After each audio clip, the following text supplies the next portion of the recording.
Assalamualaikum warahmatullahi wabarakatuh. Hai semuanya, selamat pagi untuk teman-teman sekalian. Semoga tetap setia walaupun itu sia-sia. Pertama-tama dan yang paling utama, marilah kita panjatkan puji dan syukur kita atas kehadiran Allah Subhanahu wa Ta'ala yang telah memberikan kita nikmat yang begitu banyak berupa nikmat kesehatan, iman, dan lain sebagainya. Tak lupa sholawat dan salam marilah kita hadiahkan kepada junjungan kita Nabi besar Muhammad Sallallahu Alaihi Wasallam. Semoga kita diberi syafaat di akhir kelak. Amin amin ya rabbal alamin. Tak kenal maka tak sayang, tapi jika sudah kenal jangan terlalu sayang. Perkenalkan kami kelompok 4. Saya Viviani Nasution sebagai moderator kali ini.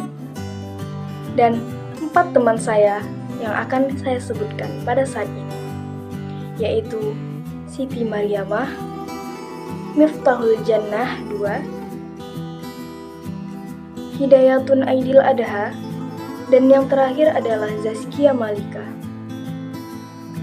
Kali ini kita akan membahas materi tentang manajemen dan manajerial.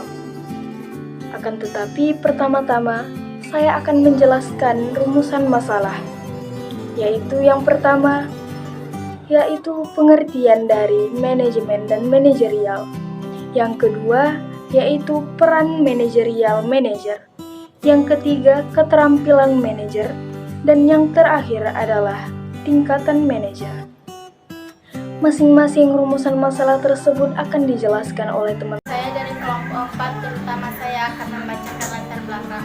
Latar belakang. Istilah manajemen berhubungan dengan usaha untuk tujuan tertentu dengan jalan menggunakan sumber-sumber daya yang tersedia dalam organisasi. Selalu membutuhkan manajemen karena tanpa manajemen yang efektif tidak ada usaha yang berhasil cukup lama tercapai.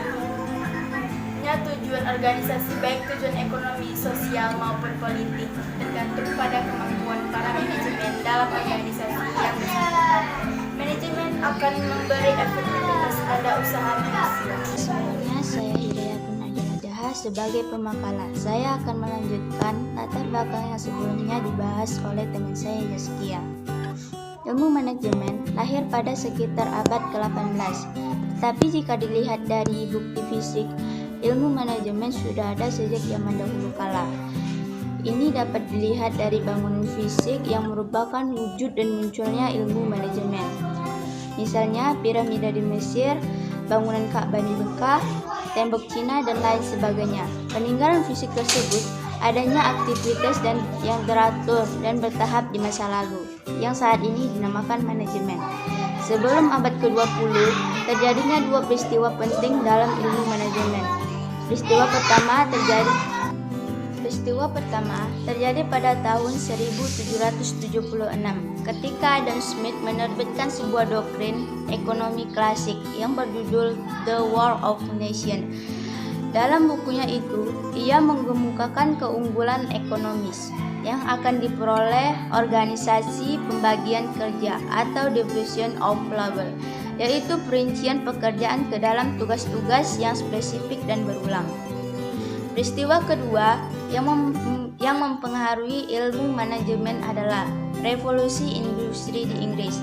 Revolusi industri itu menandai mulanya penggunaan mesin, menggantikan tenaga manusia yang berakibat pada pindahnya kegiatan produksi dari rumah-rumah menuju tempat khusus yang disebut pabrik. Dan saya di sini sebagai pemakalah dari kelompok kami. Judul yang kami gunakan ialah pengertian manajer dan manajemen. Pengertian manajemen. Manajemen merupakan proses perencanaan, pengorganisasian, pengarahan, dan supervisi perjuangan usaha para anggota organisasi dan penggunaan asal daya organisasi lainnya agar mencapai tujuan organisasi yang telah ditetapkan. 5 fungsi manajemen. Yang pertama, perencanaan. Yang kedua, pengorganisasian. Yang ketiga, pengarahan. Dan yang keempat, koordinasi. Yang kelima, pengendalian. Yang kedua adalah pengertian manajer. Manajer adalah seseorang yang mengarahkan orang lain dan bertanggung jawab atas pekerjaan tersebut. Seorang manajer mempunyai beberapa tugas, adapun tugas-tugas manajer antara lain sebagai berikut. 1. Manajerial daur pengambilan keputusan, membuat planning, menyusun organisasi, pengarahan organisasi, pengendalian, penilaian, dan pelaporan. Yang kedua, memotivasi. Yang ketiga, manajer harus bisa memenuhi semua kebutuhan para bawahannya.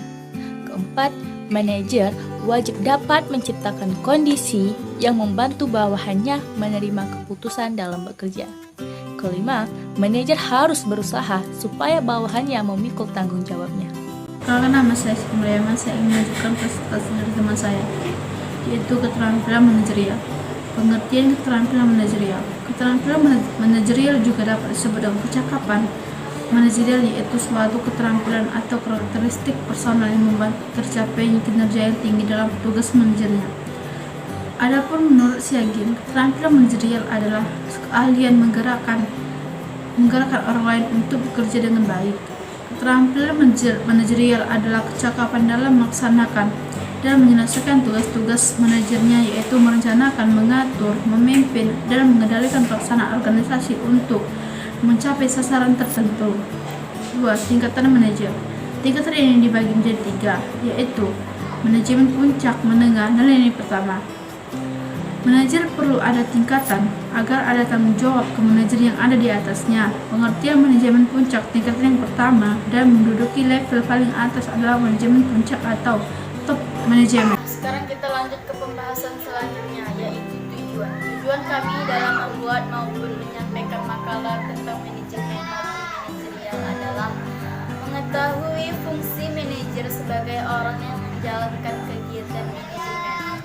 Mengetahui bahwa untuk menjadi manajer yang baik diperlukan keahlian manajer. Mengetahui tingkatan-tingkatan manajemen secara hierarki beserta manajerial yang diperlukan untuk setiap aktiviti. Oke semuanya, kita akan masuk ke pembahasan yang terakhir, yaitu mengenai kesimpulan dari semua pembahasan yang telah lalu atau yang sudah dibahas oleh teman-teman saya sebelumnya. Kami dapat menyimpulkan bahwa menjadi seorang manajer itu tidak bisa dilakukan oleh sembarang orang. Terlebih dahulu, orang tersebut harus dipastikan mampu dalam memanage pekerjaan yang akan diembankannya kelak, memiliki etika yang baik, dan memiliki semua skill yang seharusnya dimiliki oleh seseorang yang ingin menjadi manajer.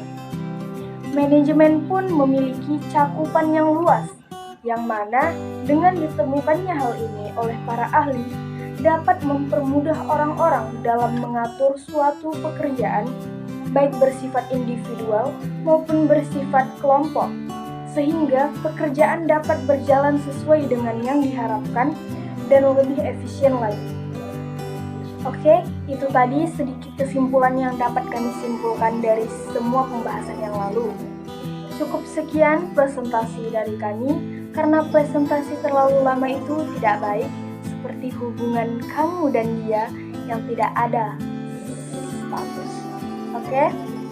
Mohon maaf jika ada kesalahan kata maupun sifat kami dalam mempresentasikan kali ini secara virtual. Jika ada kesalahan, kami mohon maaf karena kesempurnaan hanya milik Allah semata. Kami pamit undur diri. Assalamualaikum warahmatullahi wabarakatuh.